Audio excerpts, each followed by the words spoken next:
Oke guys, sebelum videonya lanjut, gue cuma pengen menginformasikan bahwa untuk para subscriber gue ya, meskipun sedikit, untuk para penonton setia gue, tolonglah untuk subscribe di channel gue satunya, karena di channel ini gue sudah kena pelanggaran 2 kali dan takutnya sekali lagi itu gua channelnya sudah terhapus. Jadi kalian bisa subscribe atau tunggu di channel satunya gitu ya. Oke, gue pengen menginformasi itu aja. Mungkin gue juga bakalan upload di channel itu gitu kalau misalkan channel ini benar-benar nanti kena pelanggaran lagi gitu. Oke, terima kasih dan lanjutkan. Sebelumnya bagi kalian nih yang mau join grup di Telegram, bisa ya langsung klik linknya, nanti gua taruh di deskripsi juga. Di sini di komunitas ini, di grup Telegram ini, kita bakalan bahas-bahas seputar Lucky-some, Reality Quest ataupun Boruto ataupun manhwa dan manga lain-lainnya gitu ya. Bisa kita bahas dan nanti kita bakalan jadikan video ya. Jadi kita bakalan bahas lah di grup ini serame-ramenya biar setiap update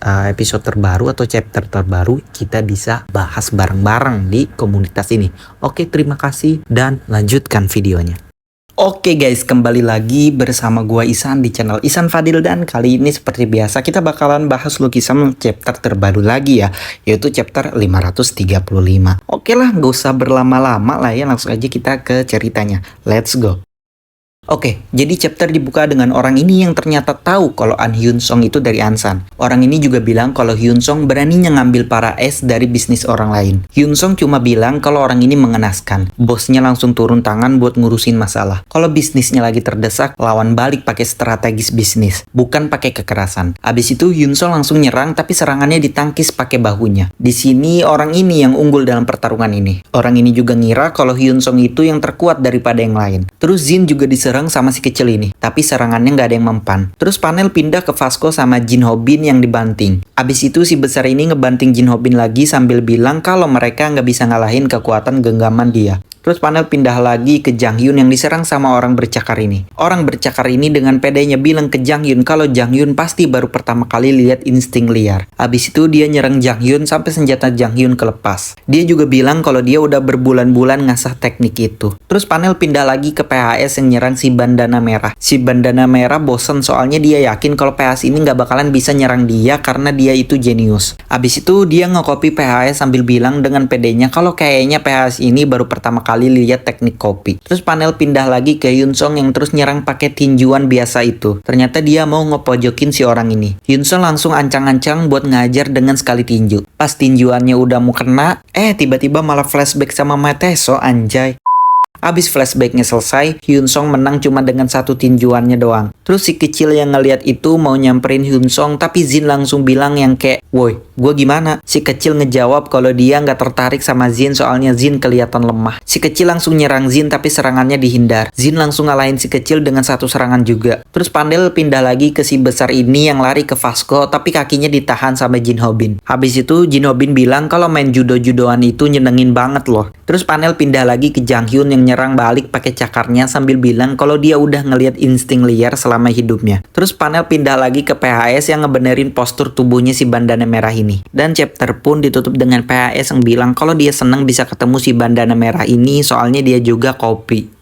Oke guys, jadi itulah chapter kali ini ya, chapter 535 ini cukup singkat ya, maksudnya cukup singkat tuh PTJ ini nge-speedrunin gitu ya pertarungan mereka ini gitu. Jadi nggak satu-satu diliatin gitu dari misalnya kayak si Cakar lawan si Jang Hyun di chapter ini fokus ke itu, enggak ya. Jadi langsung semuanya diliatin sama PTJ pertarungannya gitu. Dan oke lah, nggak usah berlama-lama lah ya, langsung aja kita ke pembahasannya. Oke, yang pengen pertama gua bahas itu yaitu ternyata prediksi gua benar ya di chapter kemarin kalau misalkan yang dua orang ini, si kecil sama yang dilawan An Hyun Song itu lemah ya, paling lemah. Soalnya di sini di chapter ini mereka berdua udah langsung KO ya, cuma dengan sekali serangan doang gitu. Hyun Song ya, meskipun Hyun Song kena beberapa babak belur ya, beberapa tonjok ya, soalnya ya Hyun Song nih dia lihat yang termasuk yang paling lemah guys. Setelah Jae ya, gua nggak tahu ya sama Jae itu kuatan siapa, tapi Hyun Song ini termasuknya yang paling lemah. Kalau Jin kan, Jin gak lecet sama sekali dia guys. Dia langsung cuma menghindar biar sekali serangan musuhnya tepar gitu kan. Yang ini si kecil ini langsung tepar. Si Hyun Sung juga meskipun ada flashbacknya ya, gua nggak ngerti kenapa gitu. Nah, yang selanjutnya pengen gue bahas itu ternyata ya, gua kira tuh bakalan ada flashback singkat gitu lah ya dari 4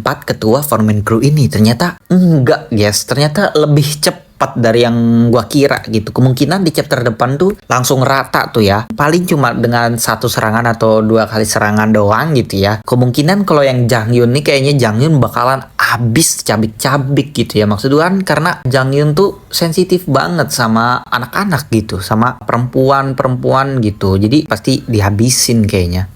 Iya, kirain gua mah bakalan ada flashback. Taunya enggak, yang ada flashback malah si An Hyun Sung anjay gitu. Maksud gua, wah, kacau.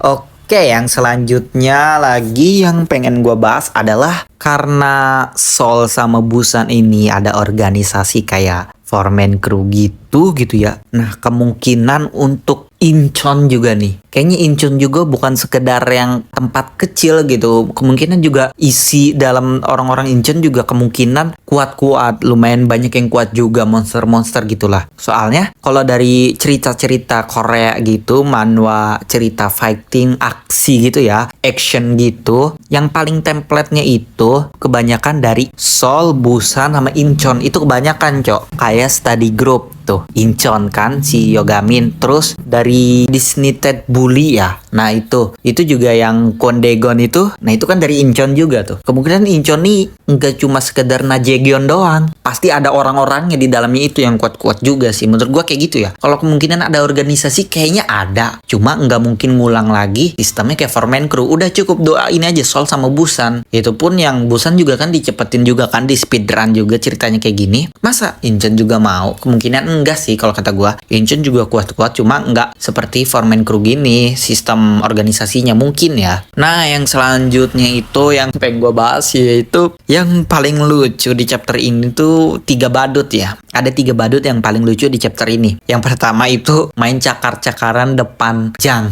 Hyun ya. Ini dia nih yang pertama nih. Lu main cakar-cakaran depan insting liar asli gitu. Got tired gitu maksud gua. Udah si Jang Hyun nih gurunya itu Lee Do-gyu generasi 0. Terus dia juga udah lawan raja generasi 1, udah 3 kalau nggak salah. Raja generasi 1 tuh dibantai habis sama dia kan. Jadi levelnya udah jauh, bro. Udah mana? Jadi si Jang Hyun tuh pakai senjata itu tuh ya tuh buat nahan kekuatan aslinya, kekuatan insting liarnya gitu kan. Dia tuh pakai senjata yang besi sama yang satu yang hitam gitu tuh. Jadi itu tuh kalau nggak salah besi sama semacam kayu gitulah ya. Nah, senjata yang biasa dipakai Jang Hyun tuh ibaratkan segel. Segelnya kayak Kurama gitu lah ya. Ini dibuka anjay segelnya, Cok. Pasti udah langsung habis ya di chapter depan dia. Dengan pedenya ngomong, "Kamu baru pertama kali lihat ya ini insting liar." Bebe. Wah, pede banget dia, guys. Terus, badut yang kedua yang lucu itu adalah Hyun Sung dikira bos sama 2 yang paling lemah ini. Gak tahu, mungkin karena si Hyun Sung tuh ngejalanin bisnisnya itu, jadi kelihatannya dia yang paling kuat bosnya gitu diantara bocah-bocah Sol katanya.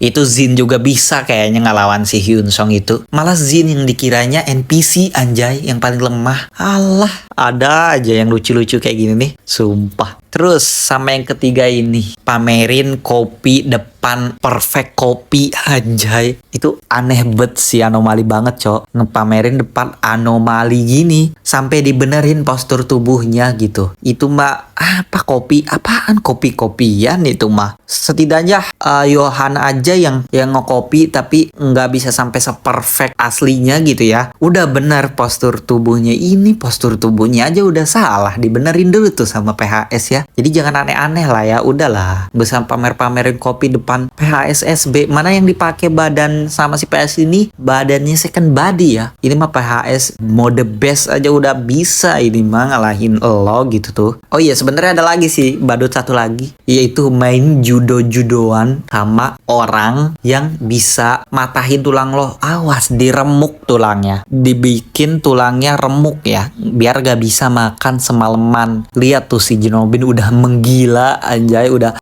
mukanya udah begitu, udah menggila sampai Vasco aja bilang kayak gitu kan. Ini mah kayaknya di chapter depan depan Vasco nggak bakalan ikut-ikutan sih kalau kata gua. Ini mah cukup Jin Hobin doang kayaknya ngalahinnya, sama Jin Hobin udah gitu. Jadi pas lah, ini sebenarnya pas ya ketua Foreman Crew ini 1 lawan 1 gitu. Meskipun PHS berpasangan sama Jai, tapi PHS yang ngelawan ketua Foreman Crew-nya. Terus Jin Hobin sama si Vasco. Terus Jin Hobin yang ngalahin kayaknya gitu ya. Dan sama yang ini yang paling lemah ini kan juga udah tuh 1 versus 1, 1 versus 1. Jin ngalahin si kecil, Han Hyun Suk ngalahin si jab boxing itu. Nah gitu. Oke, selanjutnya yang pengen gua bahas itu adalah prediksi chapter depan itu harusnya udah beres ya. Ini Foreman Crew ini harusnya udah beres. Nanti abis setelah itu ya, nggak tahu ya, gua kayaknya prediksi gua ngerasanya kalau udah Foreman Crew ini kalah, baru tuh para raja generasi 1 datang, kayak si Mateso, Ji Gong Sop, Nah Jae-geun balik lagi sama Lee Ji-hoon Gitae. Itu dia bro. Oke lah guys, mungkin untuk pembahasan atau videonya cukup sekian aja ya. Jika kalian punya teori, pembahasan apapun itu, silakan komen di bawah ya, serame-ramenya. Mari kita diskusi bareng-bareng. Oke, kurang lebihnya mohon maaf. Dan jangan lupa untuk like, komen, dan share ke teman-teman kalian. Dan jangan lupa juga buat support gua dengan sesimpel mungkin, yaitu pencet subscribe ya, dan nyalain lonceng notifikasinya. Oke, sampai jumpa lagi di video selanjutnya. Bye-bye.